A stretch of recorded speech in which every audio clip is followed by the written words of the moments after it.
So you know how this whole sermon series started, right? At Nancy and Marshall's house. I was thinking about that, for a while, but it was like became fruit at their house. So, the fire was almost done. There was not much of a flame on the logs. And that's when I said to, Marshall and Nancy, I found that even though we think that the fire is done, it's actually not. If you look inside, in the middle, there's still fire. And if you put a little, piece of paper or, like a branch, a little stick, then the fire will start again. So here we go. Marshall went out, I didn't know, and he brought 2 sticks, to me, and, try it. And I said to him, well, this is like, before he went to grab it, this is like a church. Even though it may look like, a little subdued or, the ministry in some area don't seem to be vibrant, if a few people put together their hearts, it always revives. So I got those 2 sticks. The fire was like done pretty much. And I said, this is Nancy and this is Marshall. That's pressure. So I put it in that, fire, and it, sure enough, it just started again. Jesus said, this is before he left, leaving the disciples on earth, and he's, going through the trials and tribulations and ascend to heaven after resurrection. He knew that the disciples will have the separation anxiety. When he's not there, they're going to have trouble. So he promised that God will send you another advocate, the helper, to stay with you forever. The Spirit will not leave, to stay with you forever. But there's a secret in it. The world will not know about this Spirit. The world cannot see it. World cannot recognize it. World cannot know that the Spirit is in you. But you will know. You will know because you are my followers and you keep my commandments. And this Spirit is sent to you individually, personally, as a gift. And Spirit would not only dwell in us collectively, but also in each of us. The Spirit is in each of us. It may not be as fire like this, but just enough to keep the flame going. Just enough to let everybody know that you are the people of the Holy Spirit. So, about the truth. This is the spirit of the truth, right? So, what is the truth that the world doesn't know but we do know? What is the truth that we supposed to get the world doesn't get? That is the part about God first. It's about God first loved us. Even before we knew God. While we were yet sinners. God knew us and God loved us because we were precious in God's sight. And God made us become the children of God. God accepted us. And in many seasons of life, God traveled with us.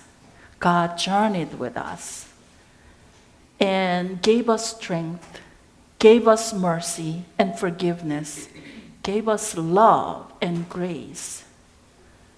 That is the secret that we know.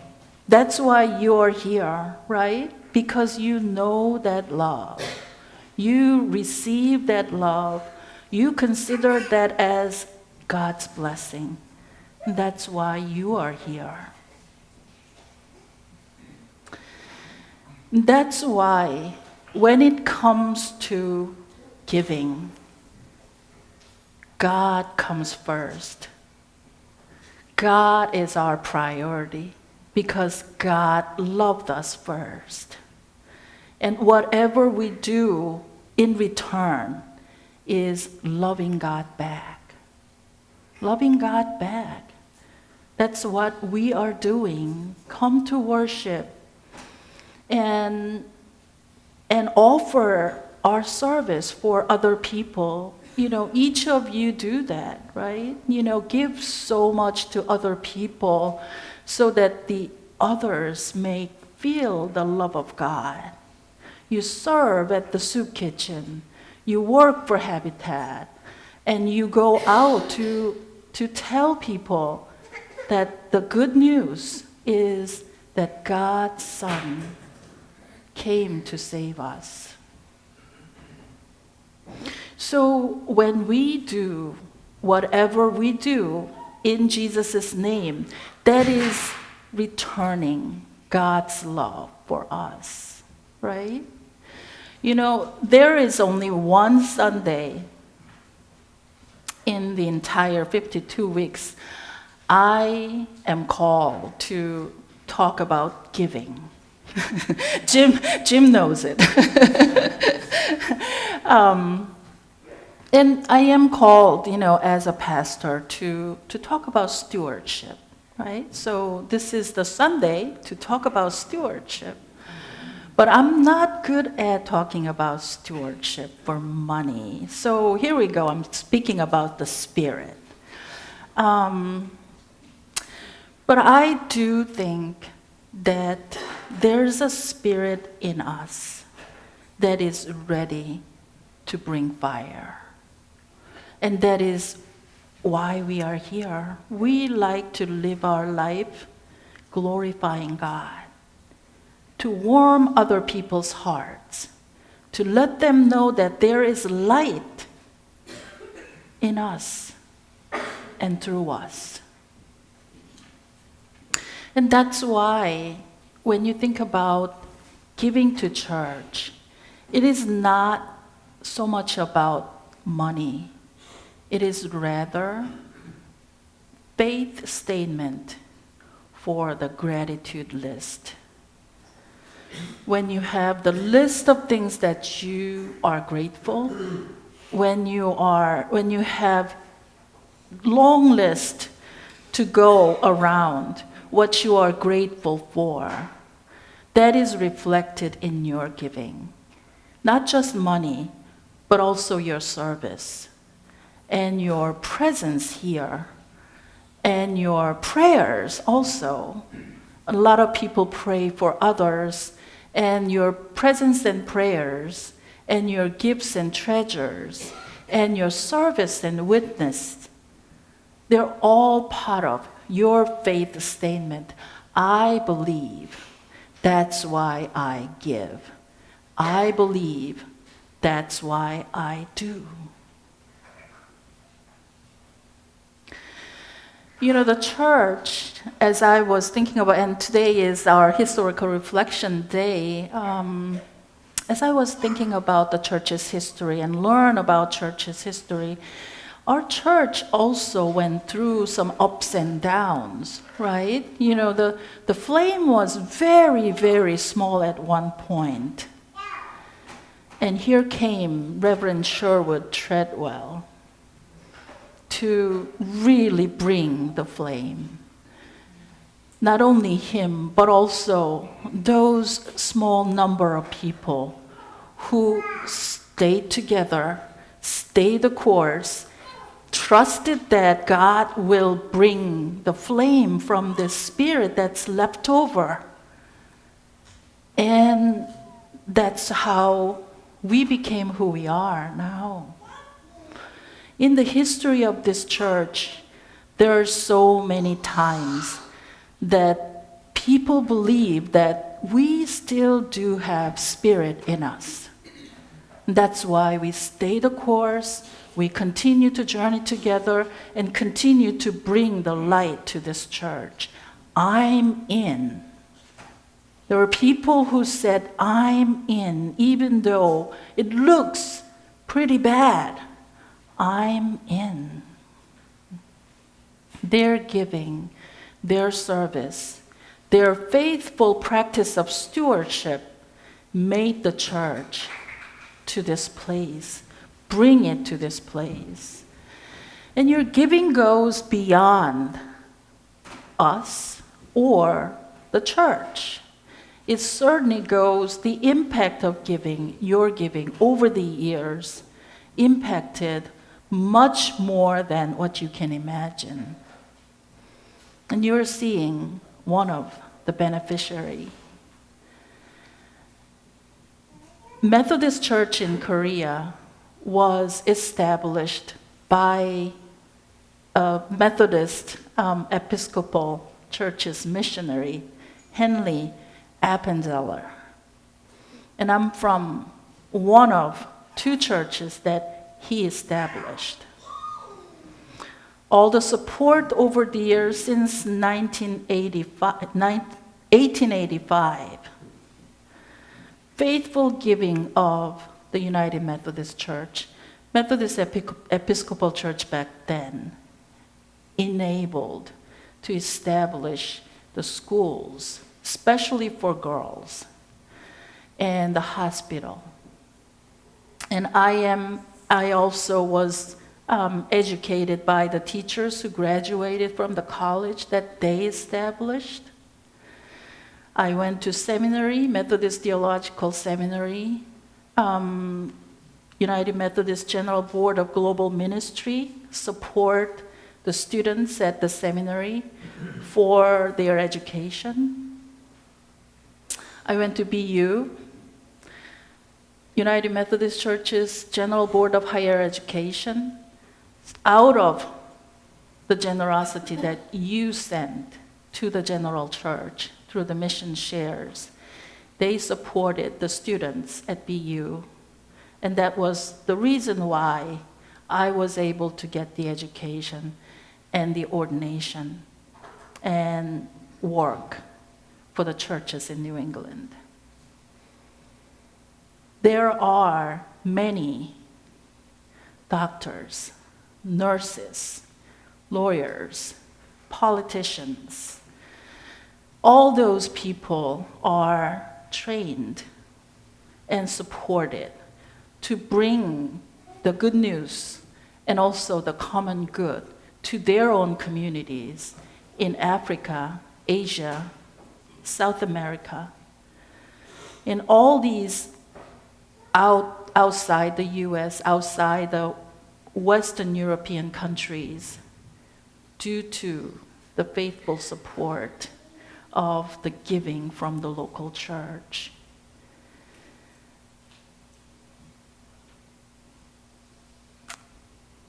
This week, we're making it very low-key, no-pressure stewardship campaign. One Sunday of sermon, you will not even hear another stewardship sermon next week, even though next week is a stewardship Sunday. Because I trust in your generosity. I have seen only for 3.5 months, but there is generosity in this congregation. There is so much love in this congregation, and there's so much passion to give, to make the world a better place, make the community a better place. It's a great example of Beverly, having $3,000 only 2 weeks for the socks. And that reveals where your heart is. You definitely know the Spirit. And you definitely know how to make the Spirit grow. You're in. I know you're in. So when you receive the letter, we will be sending out tomorrow. When you receive the letter, there will be a pledge card. And I don't want you to think about anything, but take some time in reflection and prayer. I want you to think about how you can make this pledge card as your faith statement based on your gratitude list. And nothing else. This is really between you and God. I think we only have one person who keeps the track of the record, but no one will know.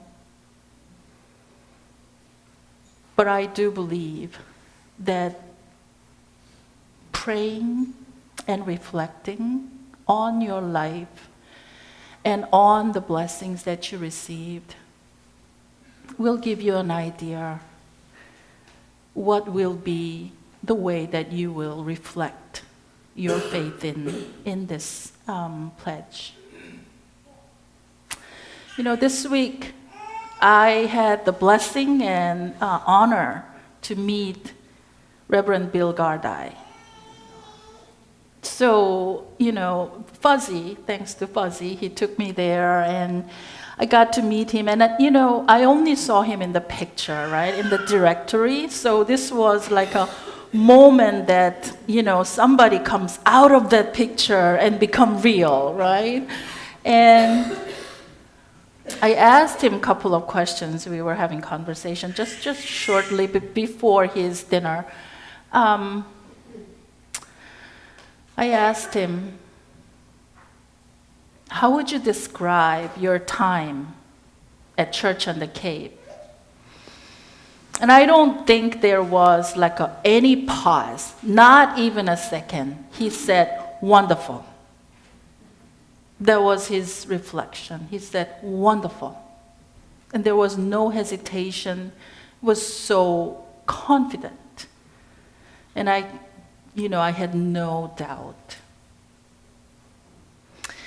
And I asked him, so do you have anything that you'd like to say to the congregation that I can pass on to you? And he said, stay out of trouble.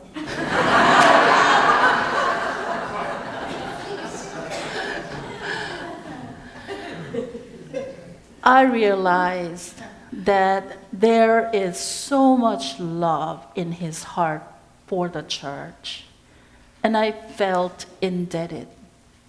He's the one who carried the ministry while things were a little rough, and yet he brought the congregation together, and that's why we became a strong church now. There were so many people who had that experience, who did that ministry.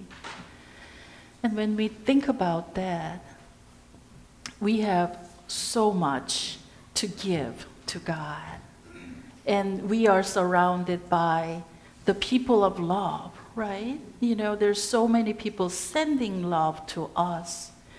So when we have people in this church, and then even outside the church who have so much intention, goodwill for the church, we, I think, can stay out of trouble. I think the Spirit will be with us, and we will make it. I wonder if you will say you're in. I wonder if you say that you will keep the fire going. I hope you do. Amen. Amen.